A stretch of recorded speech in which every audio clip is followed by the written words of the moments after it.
தமிழக ஆளுநர் RNRavi உரையாற்றி வரும் அந்த காட்சிகளை நாம் பார்க்கலாம்.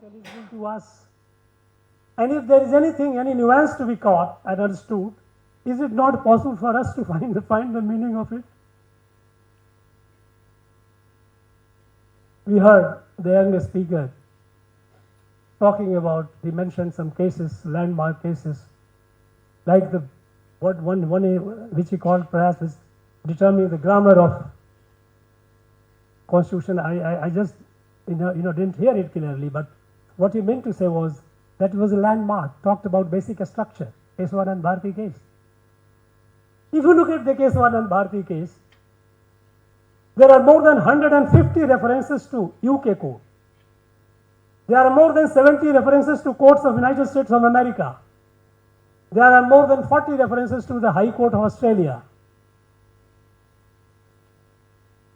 To make sense of what my constitution, our constitution is, do we have to derive that?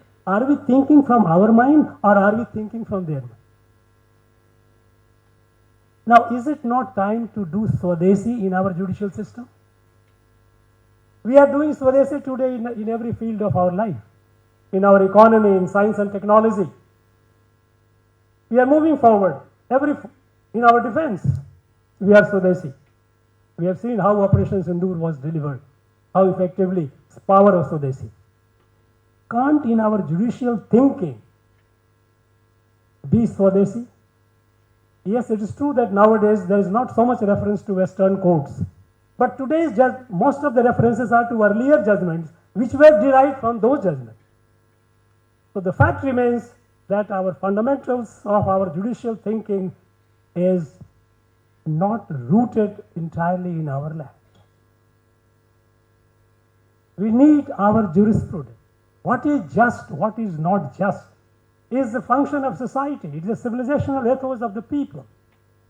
A society sense of what is just and not just is not universal. In one society, it varies from society to society. What a civilization like India thinks just and unjust is not necessarily what people in America or Australia or Canada think.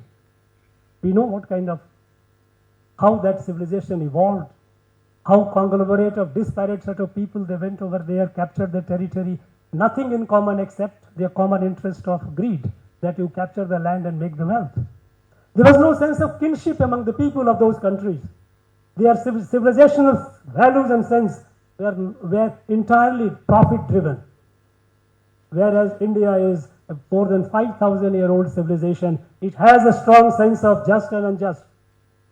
When we have to think of what is just and unjust, do we have to go to them to open our mind? I think these are some of the questions that we need to think over at the moment when we are completing 75 years of our republic. Friends, it is a noble profession. Nobody says that you don't make money. In fact, in Bharatiya Sanskar, in Indian tradition, making money is a part of Purusharth. Dharma, Arth, Kam. Make in a just way. Make money in a just manner. Dharmic manner, just manner. Not by crooked means. But what our system today is doing is, you find the crooked ways to make money. Should we not correct it? I think these are important issues that concerns our people, our country. And the responsibility is the greater on the pillar which is entrusted so much, and rightly so, keeping them insulated from the pressures of other pillars. But does independence means independence or insulation from the people also? Independence can be independence from legislature, independence from judiciary, from executive. But can we think of being insulated from the people? When our justice system is justice is so costly, justice is inaccessible, and judicial thinking is not rooted in our ground entirely. I think it's time for us to introspect. And I would urge you all, especially the young minds, because you are our hope, you are our future. Today, when our country is marching ahead with a sense of destiny and sense of purpose, and the world is acknowledging our presence, we have to show the direction to the world. And direction is not only just in science and technology and economics, but also creating a just and sustainable world.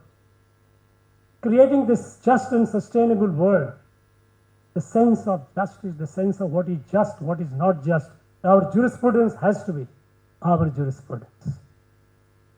We have to think on those lines. சென்னையோட next biggest real estate booming லொகேஷனான சென்னை பெங்களூர் ஹைவேல ஒரு flat வாங்கணும்னு plan பண்றீங்களா? பூந்தமல்லியில 6000 per square feet, ஸ்ரீபெரும்புதூர்ல 4000 per square feet market price இருக்கும்போது நம்ம ஜி ஸ்கொயர்ல மட்டும்தான் half the price of Sriperumbudur and 1/3 the price of பூந்தமல்லியிலேயே உங்களுக்கு வில்லா பிளாட்ஸ் கிடைக்கும். Yes, launching G Square Atana Attandalam near Savitha Medical College. Early bird price of villa plots வெறும் 1790 per square feet, அதுவும் for first 15 bookings only. For bookings call 8939750009.